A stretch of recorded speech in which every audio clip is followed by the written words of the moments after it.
भाई इंसान अपनी गाड़ी की सर्विस करवाना भी नहीं भूलता, अपने घर की साफ सफाई करना भी नहीं भूलता, यहाँ तक कि अपने जूतों तक की सफाई करना भी नहीं भूलता। लेकिन अपने शरीर की सफाई वो कब करता है? आप सोच रहे होंगे कि भाई हम नहाते धोते तो रोज हैं, तो सफाई तो हो ही जाती है। मैं बाहर की सफाई की बात नहीं कर रहा, मैं भीतर की सफाई की बात कर रहा हूँ, पेट की सफाई की बात कर रहा हूँ। भाई वाघ भट्ट जी ने आयुर्वेदा में लिखा है कि 99% बीमारियां पेट से पैदा होती हैं। चलिए पहले ये समझ लेते हैं कि हमारे पेट से बीमारियां पैदा कैसे होती हैं, और तभी हम समझ पाएंगे कि फिर उस पेट को साफ कैसे करना है।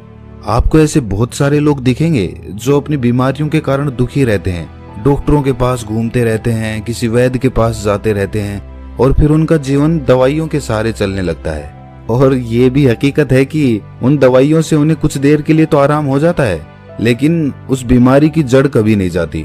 और जैसे ही वो दवाई लेना छोड़ते हैं तो दर्द फिर से उनको परेशान करने लग जाता है। भाई कितने ही लोग आपने देखे होंगे, और वास्तविकता में तो आपके परिवार में भी ऐसे लोग होंगे। किसी के हाथ में दर्द होता है, किसी के घुटनों में दर्द होता है, किसी के पैर में दर्द होता है, और किसी के डायबिटीज है, किसी का लीवर खराब है, किसी को पथरी है। लेकिन समझने की बात यह है कि जिस तरह एक बीज से एक पेड़ बनता है, उसी तरह हमारे पेट में जमा गंदगी से ही इन सारी बीमारियों का जन्म होता है। भाई ये तो हम सभी जानते हैं कि फलों और कच्ची सब्जियों को पचने में तकरीबन 2 से 3 घंटे लगते हैं।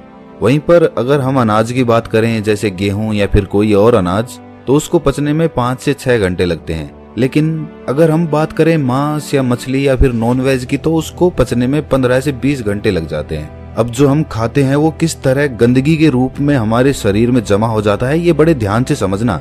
ये समझोगे तभी ये समझ पाओगे कि उस गंदगी को बाहर कैसे निकालना है। इससे मैं आपको आसान तरीके से एक उदाहरण के माध्यम से समझाता हूँ। मान लीजिए कि आप अपनी गाड़ी लेकर अपने घर से जाते हैं। रास्ते में गाड़ी सड़क पर चलती है, और कुछ दूर सड़क पर चलने के बाद सामने कीचड़ आ जाता है। अब जब कीचड़ में से गाड़ी होकर निकलेगी तो उसके टायर पे भी कीचड़ लगेगा, उसका टायर गंदा होगा। अब वो कीचड़ कुछ दूर बाद खत्म हो गया और आप फिर से सड़क पर आ गए। अब फिर से जब गाड़ी सड़क पर चलने लगेगी तो हो सकता है उसका कीचड़ हट जाए, लेकिन वो कीचड़ पूरी तरह से साफ नहीं होता, वो ऊपर ऊपर से साफ हो जाएगा। आप किसी चीज से साफ करेंगे तो भी वो ऊपर से ही साफ होगा, क्योंकि टायर पर जब हम देखते हैं तो उसमें लेयर्स बनी होती हैं, उसमें एक स्पेस बना होता है, एक जगह बनी होती है, और उसमें मिट्टी फंसी रहती है, कीचड़ भी उसी में फंसा रहता है। तो ऊपर से साफ करने पर वो ऊपर ऊपर से साफ होता है। उस टायर को पूरी तरह से साफ करने के लिए आपको तेज प्रेशर से उस पर पानी डालना होगा, तब उस बीच वाले स्पेस से वो मिट्टी निकल कर बाहर आएगी। लेकिन अगर हम हाई प्रेशर से उस पर पानी नहीं मारते हैं तो वो मिट्टी सालों सालों तक उसमें फंसी रहती है और टायर यूं ही चलता रहता है। उसी तरह जब हम कोई खाना खाते हैं तो पहले तो वो खाना हमारे मुंह में आता है, मुंह में हम उसे चबाते हैं, फिर वो हमारे पेट में पहुंचता है, जहां पर हमारी इंटेस्टाइन उसमें से रस लेती है, उसमें से जो भी न्यूट्रिशंस होते हैं उन्हें खींच लेती है, और उसके बाद उसे स्मॉल इंटेस्टाइन में भेज देती है, जहां से वो अपने रास्ते से बाहर आ जाता है। लेकिन हर प्रकार के खाने को पचने में अलग अलग समय लगता है, ये तो हमने सीख लिया, अभी पीछे बताया था। तो इससे पहले कि वो खाना पच पाता, हमारे इंटेस्टाइन उसमें से जरूरी न्यूट्रिएंट्स निकाल पाती, उससे पहले ही हम कुछ और खा लेते हैं। अब वो भी तो जाएगा, अब वो खाना जो हमने अभी खाया है वो भी इसी रास्ते से वहीं पर पहुंचेगा। तो अब जो खाना पहले से हमारे पेट में पड़ा हुआ है, जो पूरी तरह से हजम भी नहीं हुआ है, डाइजेस्ट नहीं हुआ है, वो अभी उस पर प्रेशर लगेगा। किसका? जो खाना हमने अभी खाया है उसका, क्योंकि वो भी तो उसी रास्ते से आगे जाने वाला है, और आगे तो जाम लगा पड़ा है। तो ये खाना उसको धक्का मारेगा और वो पुराना खाना बिना पूरी तरह से डाइजेस्ट हुए आगे निकल जाएगा। लेकिन जब ये हाफ डाइजेस्टेड खाना बिना पूरी तरह से हजम हुए आगे बढ़ जाता है तो ये पीछे छोड़ जाता है बैक्टीरियाज के भंडार। बहुत सारे बैक्टीरियाज होते हैं जो पीछे छूट जाते हैं, और ये बैक्टीरियाज हमारे इंटेस्टाइन से, यानी कि हमारे पेट की, हमारे स्टमक की जो इनर वॉल्स होती हैं उनसे चिपक जाते हैं, चिपट जाते हैं। उसी तरह जैसे वो कीचड़ उस गाड़ी के पहिए पर लगा था, ठीक उसी प्रकार अब हमारे इंटेस्टाइन तो खाने से न्यूट्रिशंस खींचने के लिए बनी है। तो जब हमारे इंटेस्टाइन खाने से न्यूट्रिशंस खींचती है और शरीर के दूसरे अंगों में उन्हें पहुंचाती है, तो उन न्यूट्रिशंस के साथ ये बैक्टीरियाज जो पहले से ही हमारे इंटेस्टाइन से चिपके हुए थे, ये भी खून के साथ अलग अलग अंगों में पहुंच जाते हैं। जब ये बैक्टीरिया वाला खून हमारे शरीर के अलग अलग अंगों पर पहुंचता है तो अलग अलग प्रकार की बीमारी पैदा होती है। जैसे जब ये लीवर में पहुंचेगा तो वहां पर पथरी बनने के चांसेस रहेंगे। जब ये दिल के पास पहुंचेगा तो दिल का दौरा पड़ने के चांसेस रहेंगे, और जब ये मस्तिष्क में पहुंचेगा तो ये दिमाग की बीमारी पैदा कर देगा, और इसी प्रकार जहां भी ये पहुंचेगा, जोड़ों में पहुंचेगा तो जोड़ों का दर्द पैदा करेगा। तो इसीलिए समय समय पर हमें अपने पेट की सफाई करते रहना चाहिए ताकि हमारे इंटेस्टाइन में वो बैक्टीरिया जमा ना होने पाए। चलिए मैं आपसे पूछता हूँ कि घर की सफाई करने के लिए सबसे पहला स्टेप क्या होता है? भाई कॉमन सेंस की बात है कि अगर हमें अपने कमरे की सफाई करनी है तो हमें कमरे को खाली करना होगा। अगर फर्श साफ करनी है तो फर्नीचर को बाहर निकालना पड़ेगा। उसी तरह से हमें भी अपने पेट की सफाई करने के लिए ऐसे ही शुरुआत करनी चाहिए। अगर हम अपनी पूरी बॉडी को डिटॉक्स करना चाहते हैं तो सबसे पहले तो हमें अपने पेट को साफ करना होगा, जहां से सारी बॉडी में बैक्टीरिया सप्लाई हो रहे हैं। तो इसका सबसे अच्छा, सबसे पहला और सबसे आसान तरीका है व्रत करना, फास्टिंग करना चालू करिए। फास्टिंग करने से हमारा पेट खाली होगा, और जब हमारा पेट खाली होगा तभी तो हम उसकी सफाई कर पाएंगे। अब देखिए, फास्टिंग करना कुछ लोगों को बहुत डिफिकल्ट लगता है, बहुत कठिन भी होता भी है। जो लोग फास्टिंग कर सकते हैं वो फास्टिंग करें, हफ्ते में किसी दिन कर लें या महीने में कर लें। और फास्टिंग करें तो पानी, जूस या फिर कोई फल इत्यादि ही खाएं, क्योंकि तभी तो वो फास्टिंग होगी। और जिन लोगों को ये कठिन लगता है कि भाई वो भूखे नहीं रह सकते, फलों से उनका पेट नहीं भरता है, तो ऐसे लोग हल्का खाना खा सकते हैं, जैसे खिचड़ी खा ली। जब आप इस तरह का कोई व्रत करते हैं तो जाहिर सी बात है आपका पेट तो खाली ही रहेगा, और जब आपकी बॉडी को विटामिन या फिर न्यूट्रिएंट्स चाहिए होंगे तो वो आपके इंटेस्टाइन के पास इंफॉर्मेशन भेजेंगे कि भाई आगे न्यूट्रिशंस की जरूरत है, सप्लाई चाहिए, हमें जल्दी से दो। और इंटेस्टाइन के पास तो कुछ है ही नहीं, वो देगा क्या? तो जो बैक्टीरियाज इंटेस्टाइन पे पहले से चिपके होते हैं, खून उन्हीं को लेकर उन अंगों के पास पहुंच जाता है, और इस तरीके से वो इंटेस्टाइन यानी कि हमारे पेट की वो इनर वॉल्स साफ हो जाती हैं, उन पर से बैक्टीरिया हट जाता है। लेकिन अब वो बैक्टीरियाज हमारे खून में मौजूद हैं, तो अपने खून में से वो बैक्टीरियाज निकालने के लिए आपको पसीने निकालने चाहिए। आप जितने पसीने निकालेंगे उतना ही आपका खून डिटॉक्स होता जाएगा।